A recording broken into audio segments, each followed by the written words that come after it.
Hello and welcome to Space Dust Tarot. Today I'm going to do first impressions and a flip through of the Unveiled Tarot by Jessie Lonigan.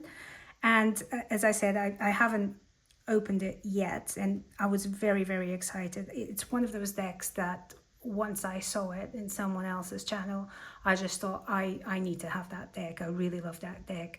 And it finally came to the point where I did buy the deck. After thinking about it, just having it in my mind all the time, I managed to get it. So I've just received this. I haven't been through it, so I want to go through it with you.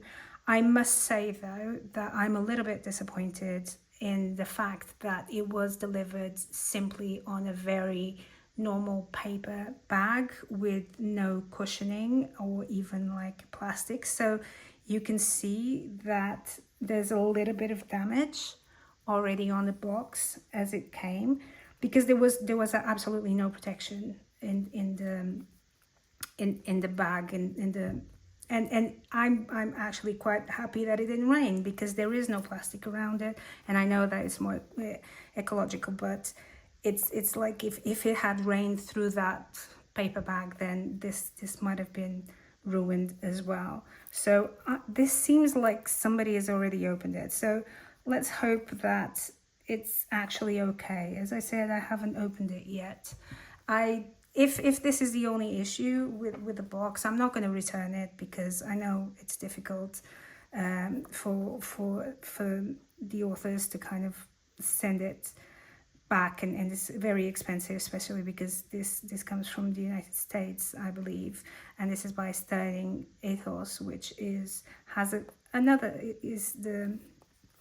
I have a couple of more decks from them, but this is really annoying. I really don't like this.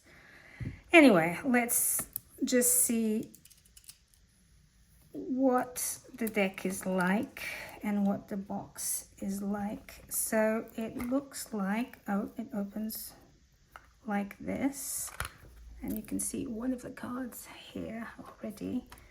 And I am pulling it. Oh, this box is amazing. I really like this box. This is a very interesting box. I wasn't expecting this. I haven't actually seen reviews of this deck. So let's, oh, I see. Oh, okay, yes, I have another deck by Sterling Ethos, and it's the one of the witch ones that I'm going to have a review as well on it, and it has the same type of guidebook that I don't see the point of having this thick. It's scratched there as well.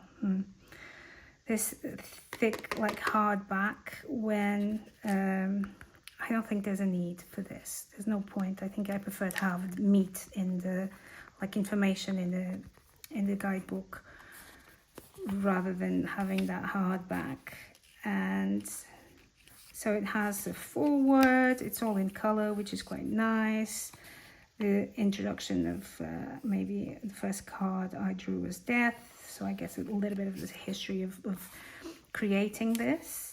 An introduction to the major. So these are the descriptions. They're not very big. They do have the color cards. And the thing about this deck, and you're going to see it, is having this unveiled, is having the cards and then having a window into what might be behind it. And I hope that it doesn't seem to have a lot of text, but it does say what is seen and why it was chosen, I hope. So let me see the justice this time. I don't know. I'm gonna have, maybe this is something for a deck study, maybe. So there's some exclusive cards. So the mob and the puppeteer, and then the miner. Oh gosh, it's very small.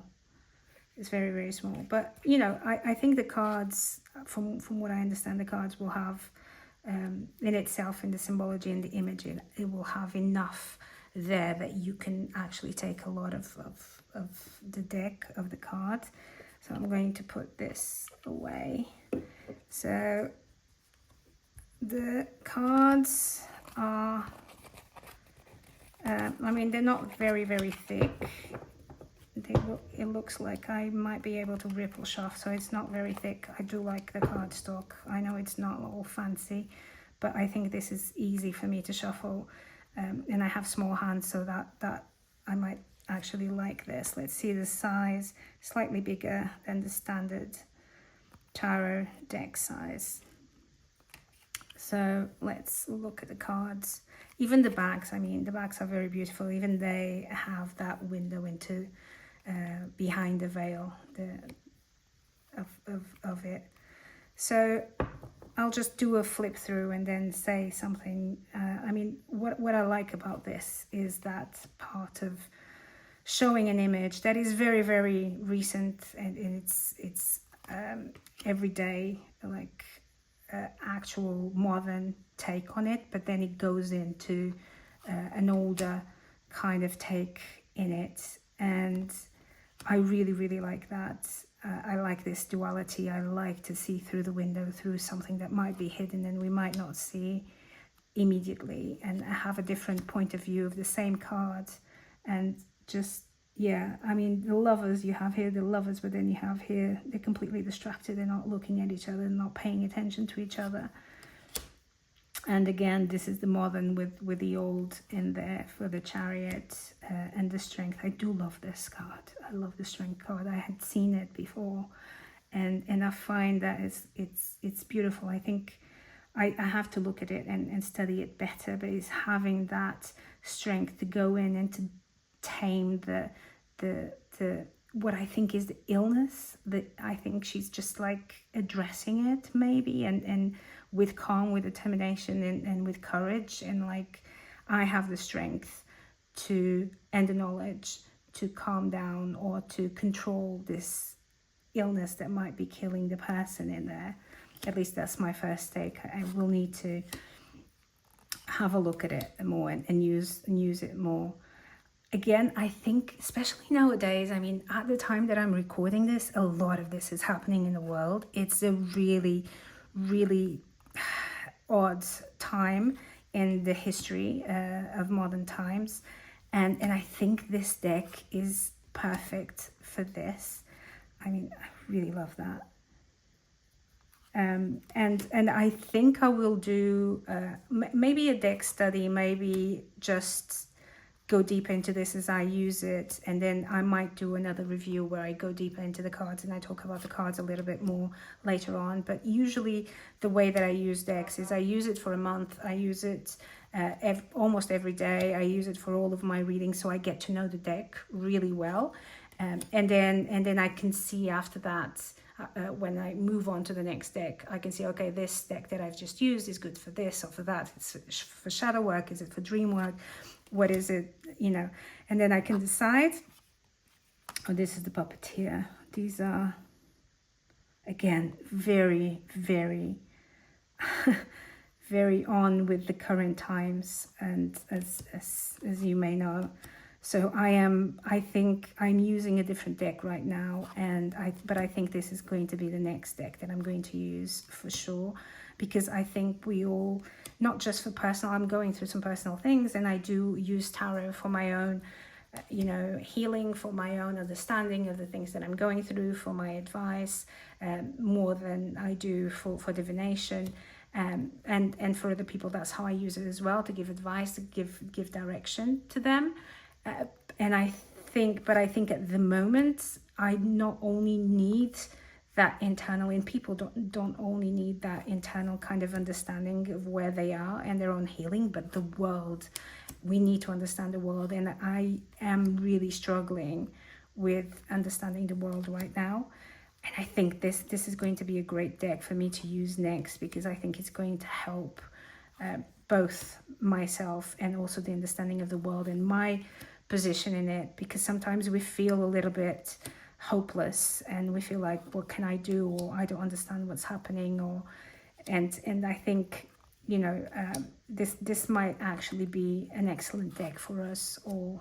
But then again, I haven't used it. I haven't done the deck interview. I don't know if I agree with it. I've had decks that I find beautiful and I was really excited to get them, and then I didn't connect with it at all. I could not connect with the deck. I had to give up. I didn't even use it for a whole month. I had to give up because I just wasn't connecting at all. So this might be one of those, who knows? But I don't know. I think it's just, in the stormy weather, you have the calm in there for the King of Cups. I think it's so deep. I do absolutely love the imagery of this. I cannot wait to go into it and to study it a lot more. Everything about it, I think it has such a cunning kind of view about it. And again, this can be, you know, this is not the normal, the usual Rider-Waite-Smith Four of Swords of resting of, but this is the modern equivalent. You can just recharge, just think about, just listen to your music, just lay on the sofa and recharge and get ready for what life has to come, brings to you, and also heal from what you've done already, and what you've been through already. Again, it's, oh gosh, this is horrible. Eight of Swords is horrible. I'll have to investigate this one a little bit more. But again, you have the usual Rider-Waite-Smith, and then you have a modern intake on it. Oh gosh, just pretending everything is fine with your back stabbed. This is amazing. I really, really like this deck. Ready to fight for what you need or for what you believe in. And very, very more recent take of the Knight of Swords with the more traditional take. And this is the box, the card in the box. And she's been through a lot. You can see that maybe she's mourning, she's lost a lot, and that is the meaning of the Queen of Swords. It's like she's learned through all of the suffering, and now she's using that to see clearly and to guide with clarity as well. But you can see the behind of this queen that is very, you know, seems very assertive and sure of herself. There's all of the pain that is behind it that led her to this point. And maybe has a small heart, or maybe no heart at all. I'll have to check this one as well. Juggling might blow up in your face when you juggle too much. Three of Pentacles, rebuilding, holding on, holding too tightly. Five of Pentacles, I mean,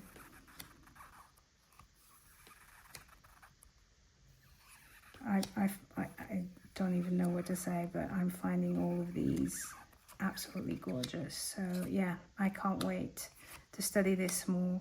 And I'm still to decide if I'm going to publish this. I guess you will see if it's published or not. Just the flip through, because I don't know. I will like to do a full review after I've used it. I've done deck interviews and I've used it for a few times, and even for readings for other people. And I would like to do a proper review of it. Maybe I'll do both. Who knows? It might take me a while to have used this deck enough that I can do a proper review, a more in-depth review. We will see. But let me know in the comments, please, if you have this deck and if you've used this deck, what do you think of it? What were your first impressions? And as you used it, how do you connect with it? How do you see it? What do you use it for? Because I'm really, really curious, and it's going to take a while until I finish with the current deck and I start using this one. So I'm quite curious about it. Let me know in the comments, and the usual things. Subscribe. I'm going to be doing these regularly every couple of weeks. I hope some of them more in-depth reviews, like I've already published a few ones. Some of them are flip-throughs and first impressions. But let me know, and yeah, I hope this was useful. If you can always just see the cards and use it as a flip-through. But thank you very much, and I will see you soon.